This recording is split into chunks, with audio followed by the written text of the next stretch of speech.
부모님들이 하셨던 말씀이 마음속에 가장 상처로 남아 있으신가요? 뿌리 깊은 결핍들 때문에 많이들 슬퍼하시는 것 같아요. 이미 성인이 되어 버렸는데 나는 계속 결핍이 있기 때문에 늘 이렇게 우울하고 불행하고 슬퍼야 하냐? 그거는 아니라고 생각을 합니다. 그거를 다시 부모님한테 그 시절로 돌아가서 메꿔주세요 할 수는 없지만 이제 성인이 되었으니 또 다른 방법을 찾아봐야겠죠?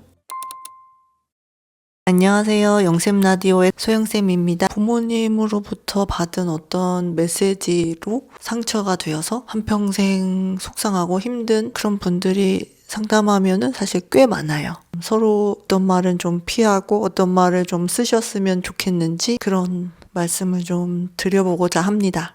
내담자마다 상황도 다 다르고 또 듣고 자란 말도 다르고 엄마도 다르고 아빠도 다른데 오시는 이유는 그 안에서 공통점을 좀 찾자면은 한 가지인 것 같아요. 뿌리 깊은 결핍들 때문에 많이들 슬퍼하시는 것 같아요. 그게 우울감으로 표현되기도 하고 대인에 대한 어떤 불신으로 표현되기도 하고 그 나타나는 양상들은 모두 다른데 어린 시절에 어떤 부모님으로 받던 그런 메시지나 어떤 행동들 때문에 이미 성인이 되신 분들도 거기에서 많이 헤어나지 못하는 경우들을 종종 보게 됩니다.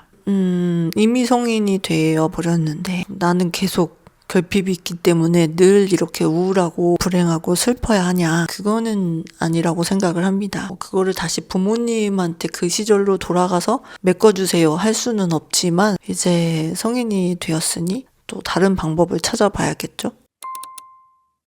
어떤 메시지들 때문에 이렇게 좀 상처를 많이 받게 됐는지 좋지 않은 메시지들을 제가 말씀을 드려볼게요. 부모님의 화법 중에 너무 좋지 않은 것들 그 중에 첫 번째는 어떤 비교의 화법입니다. 비교의 화법 또는 비교의 행동들. 한국 사회에서 되게 뿌리 깊은 비교가 있죠. 바로 아들과 딸. 예전에 그런 드라마도 있었을 정도로 남녀 차별적인 요소들이 굉장히 컸던 것 같아요. 그렇습니다. 오냐 조심해서 잘 다녀와야 한다. 그놈의 월사금인지 공납금인지 한꺼번에 둘 걸 어떻게 장만해? 휘남이 것도 구워서 보내는 판국에 집안 형편 뻔히 알면서 그러고 섰네? 집에 돌려보낼지도 몰라요. 돌려보내 오면 되지. 네 언니들도 다 그렇게 했어. 그래도 졸업장만 잘 받아오더라.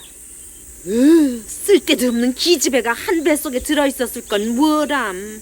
저는 잘 이해가 되지 않는 게 엄마도 딸이고 여잔데 왜 딸한테 저렇게 모질게 굴지? 같은 동성 간에 오히려 좀 더 이해가 되니까 잘 해줘야 되는 게 아닌가 이런 생각도 어릴 때는 좀 한 적이 있었습니다. 그 남아선호 사상 때문에 그렇게 계속 그런 부분이 대물림되어서 딸만 낳았을 경우에는 아들 하나 있어야 되지 않냐. 지나가시는 할머니가 그렇게 말씀하실 정도로 아직까지도 좀 그런 부분이 남아 있고 아들과 딸을 차별적으로 키우신 부모님 때문에 굉장히 평생을 되게 서럽고 슬프게 살아가신 한국의 딸들이 많죠. 그래서 제 주변에서도 쉽게 찾아볼 수 있었습니다. 그런 경우가.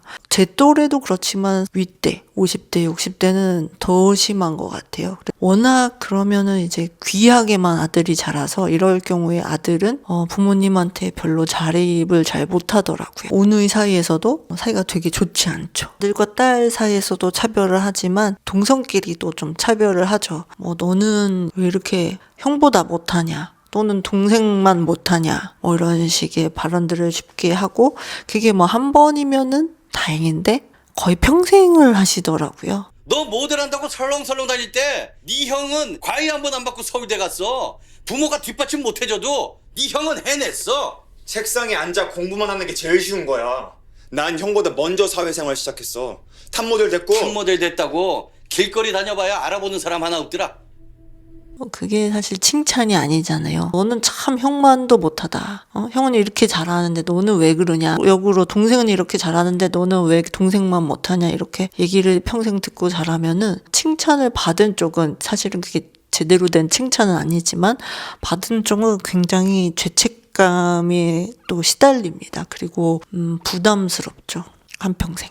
또 그렇게 차별받은 쪽은 되게 무기력해지고 열등감도 생기고 또 분노의 감정도 생길 수 있고 부정적인 감정이 양쪽에 다 오게 됩니다. 사실 차별은 참 좋지 않아요. 비교하는 게 그냥 그 사람은 그 사람인 거지. 자식 얘기만 나오면 열통 터져 죽겠어. 니들이 멀쩡하면 엄마가 이런 소리 듣겠냐? 남의 집 딸들은 서로 지 엄마 호강시키느라 자식들이 시합한다는데 내 팔자는 뭔 팔자인지.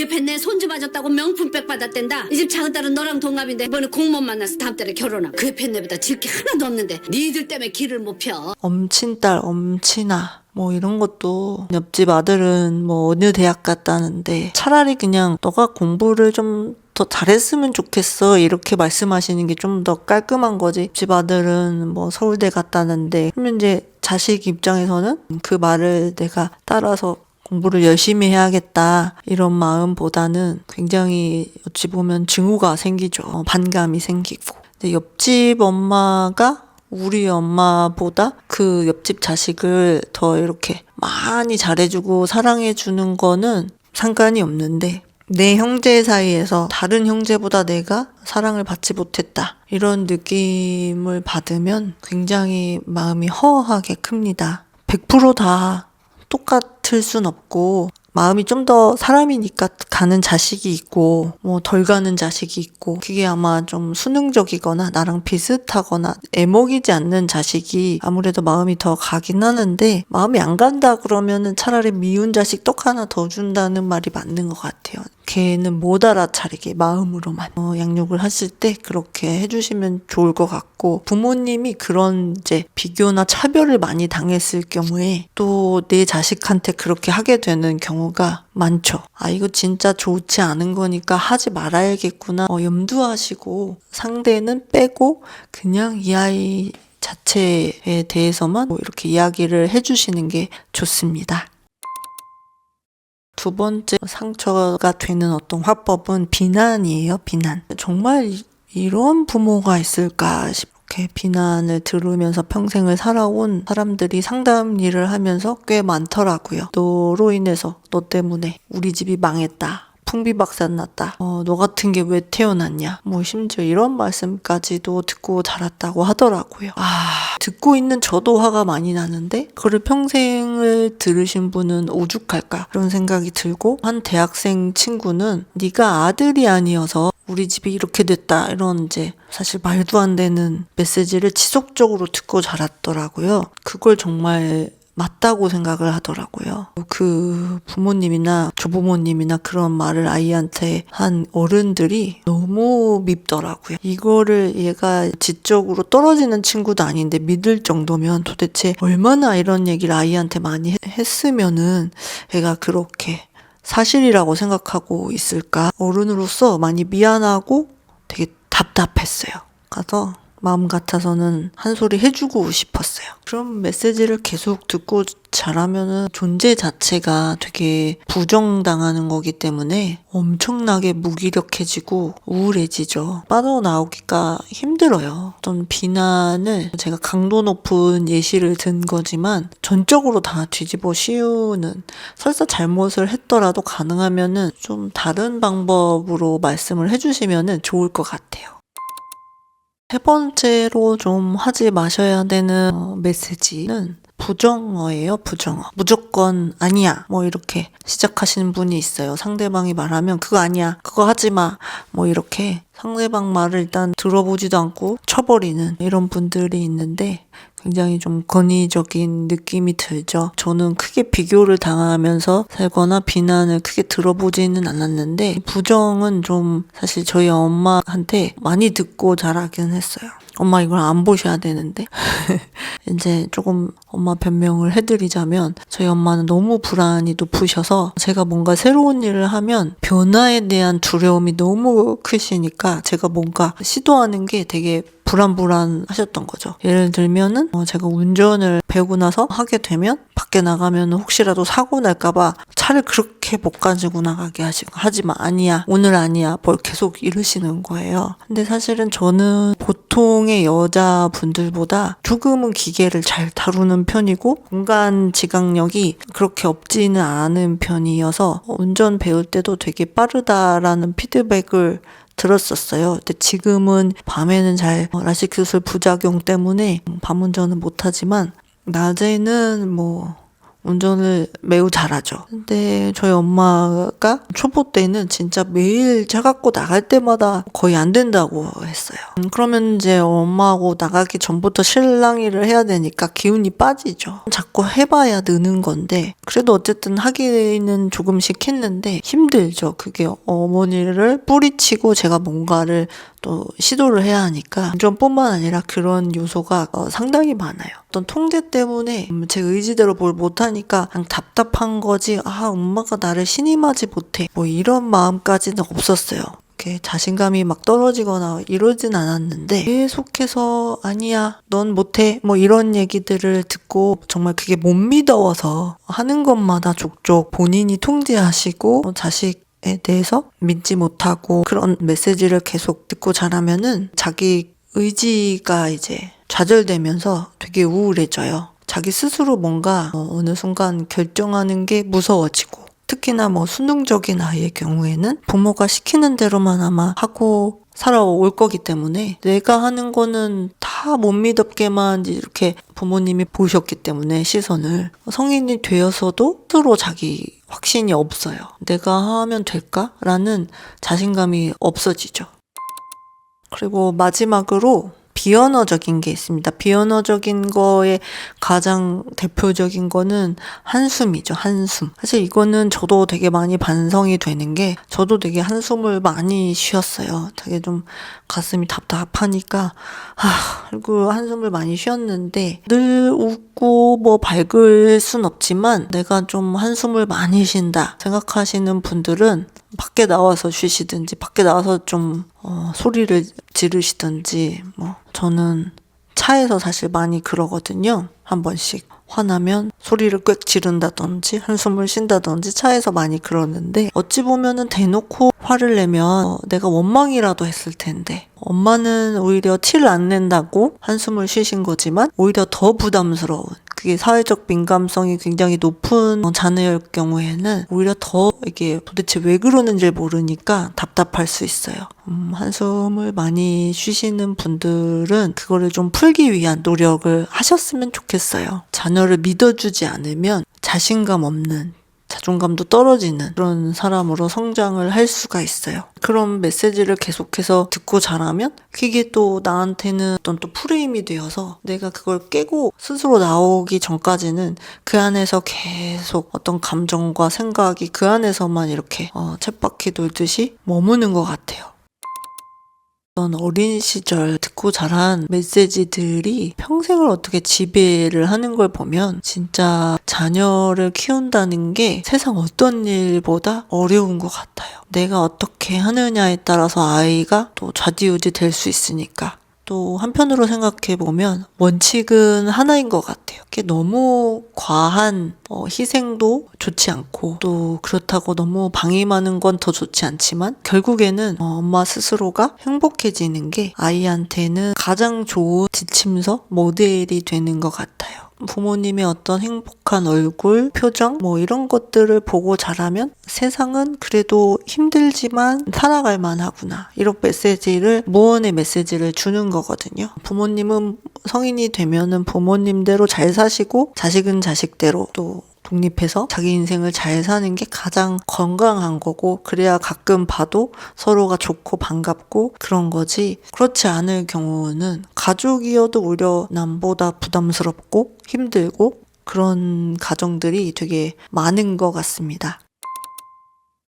그러면 이런 메시지를 듣고 자라신 분들은 그럼 나는 계속 이렇게 슬프고 우울하고 평생 힘들어야 되냐, 이렇게 또 물어보신단 말이죠. 당연히 그러시면 안 되죠. 그동안도 슬프고 힘들었는데 이제라도 이게 내가 내 잘못으로 인해서 이렇게 슬픈 게 아니다라는 거를 좀 자각이 되시면 그 이후에는 부모님을 막 원망하시기보다는 내가 자기 돌봄이 되게 필요해지는 시기예요. 그래서 첫 번째는 내가 나를 정말 많이 사랑해 주셔야 됩니다. 내가 내 좋은 거, 나만의 공간, 내가 좋아하는 먹거리, 내가 좋아하는 사람, 그런 것들을 되게 많이 데이터를 쌓아서 그거를 실천해 보시고, 누가 뭐래도 그런 어떤 시간적인 여유도 확보가 좀 필요합니다. 주변에서 또 무슨 애엄마가 뭐 그래, 그런 이제 말씀하시는 분들이 있잖아요. 애엄마가 건강해야 아이도 건강하거든요. 엄마가 건강해야 아이도 건강한 거래요 라고 이제 말씀을 하시면 좋을 것 같아요. 아이가 신생아 때 그때는 걷지도 못하고 말도 못하니까 사실 굉장히 밀착되어서 있어야 되지만 어느 정도 이제 뭐 키우신 3살 이후부터는 엄마만의 시간 그런 게 굉장히 필요해요. 그래서 남편이나 주변 가족 지인분들의 어떤 도움도 많이 받으시면 좋고요. 그래서 꼭 나만의 시간을 확보해서 내가 좋아하시는 거를 해보셨으면 좋겠습니다.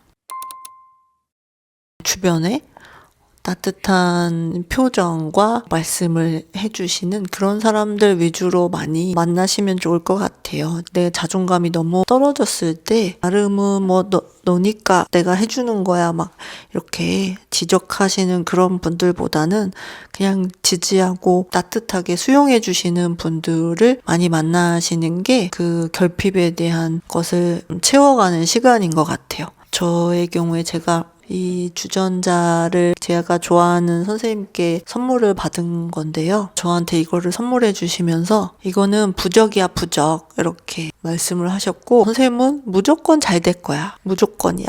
이렇게 말씀을 해주시는데 제가 무조건 잘 된다는 거는 맞지는 않는 말일 수도 있지만 되게 좋았어요. 그냥 그 지지해 주시는 그 마음이 너무 느껴지니까 되게 감사하고 이 주전자를 볼 때마다 선생님이 떠오르고 마음이 정말 따뜻해지고 그러거든요. 주변에 그럴 수 있는 사람을 많이는 아니더라도 한두 분이라도 만나시면 참 좋고요. 그럴 여력이 안 된다. 그러면 내가 나한테 나는 괜찮은 사람이야. 나는 소중한 사람이야. 뭐 이런 메시지를 끊임없이 해주시면 좋아요. 제가 아이가 태어나고 나서 약간 세뇌시키다시피 한 게 우리 땡땡이는 소중한 사람이야. 엄마 딸이라서 무조건 좋아. 계속 이렇게 매일같이 얘기를 했어요. 그랬더니 이제 약간 그게 병폐가 너무 자기만 소중해 하더라고요. 그래서 요즘에는 너도 소중하지만 엄마도 소중한 사람이야 말을 바꾸었는데 이제 6학년인데도 너무 자기만 소중해 하길래 웃자고 한 얘기지만 내가 먼저 소중해 봐야 남도 사실 소중하다는 거를 점차 느낄 수 있으니까요. 지금은 좀 슬프신 분들은 주변을 너무 챙기려고 하지 마시고 나를 챙기는 좀 한 해가 되시면 되게 좋을 것 같아요. 조건화되어서 사랑을 받으면 그게 진짜 사랑이라고 사실 자녀분들은 느껴지지 않거든요. 공부를 잘해서 좋다. 돈을 잘 벌어서 좋다. 잘생겨서 좋다. 그러면은 공부를 못하고 돈을 못 벌고 못생기면은 안 좋은 거잖아요. 역으로 얘기하면. 그러니까 앞에 그런 조건은 빼고 그냥 좋다. 그냥 무조건 내 자식이니까 좋다. 이렇게 그런 말들을 아들이든 딸이든 되게 듣고 자라고 싶어 하고 사실 그게 맞는 것 같아요. 사실 엄마 생각하면 우리 모두가 성인이 되어서도 밖에서 내가 힘들어도 엄마 얼굴 한번 보면 어떤 힘듦이 사라지는 그런 포근한 품? 어렸을 때 그런 포근한 품이 되게 우리 모두가 바라는 엄마의 사랑이 아닐까? 그런 생각을 했었거든요. 이제 와서 엄마를 바꿀 수는 없으니까 이제는 내가 많이 나를 안아주고 아껴주고 사랑해주고 스스로를 많이 예뻐해 주셨으면 좋겠어요. 저희 엄마는 이제는 저에게 많이 지지적으로 표현을 하세요. 제가 그냥 나를 믿어봐라 이렇게 좀 엄마한테 그런 말씀을 드린 적도 있는데 지금은 그래서인지 많이 이제 저를 지지해 주시고 응원해 주시고 그래서 그게 사실 되게 감사하고 좋아요. 제가 제일 바랬던 거고 사실은 그냥 믿어주는 그 느낌을 이제 느끼고 있는 것 같아요. 근데 그게 좀 더 빨랐다면 아마 좋았겠죠. 아이를 양육하시는 이제 어머니들은 나부터 좀 힘이 생기셔야 돼요. 내가 나를 믿고 내가 나를 사랑하고 억지로 막 쥐어짜서 하시는 거는 힘들고 오래 가지 못해요. 애가 이제 아이 키워본 엄마들은 알잖아요. 한두 번 말한다고 좋게 말한다고 아이들이 변하지 않아요. 굉장한 인내심과 참을성이 필요하고 아이를 키우다 보면 나의 바닥을 보게 되잖아요. 근데 그 인내는 결국은 내가 나를 향한 어떤 믿음과 여유인 것 같아요. 완벽한 엄마야 될 수 없지만 잘하고 있다. 응원해주고 이만하면 괜찮은 엄마다라고 또 지지해줘야 아이한테 좀 더 참을성이 생기는 것 같아요. 사랑도 더 줄 수 있고. 그래서 우리 엄마들 잘하고 계시니까요. 지금처럼만 잘 하시면 좋을 것 같아요. 올 한 해가 나를 많이 사랑하는 그런 한 해가 되시면 좋을 것 같습니다. 영샘 라디오가 얼마 전에 1년이 됐는데 여러분 덕분에 저도 계속해서 이렇게 유튜브를 유지하고 있는 것 같습니다. 구독해주신 분들을 보면서 그것 또한 저한테는 되게 지지이자 응원인 것 같습니다. 너무 감사드리고 새로 시청하신 분들도 구독, 좋아요 부탁드릴게요. 시청해주셔서 감사하고요. 다음에 다른 이야기로 만나 뵙도록 하겠습니다. 감사합니다.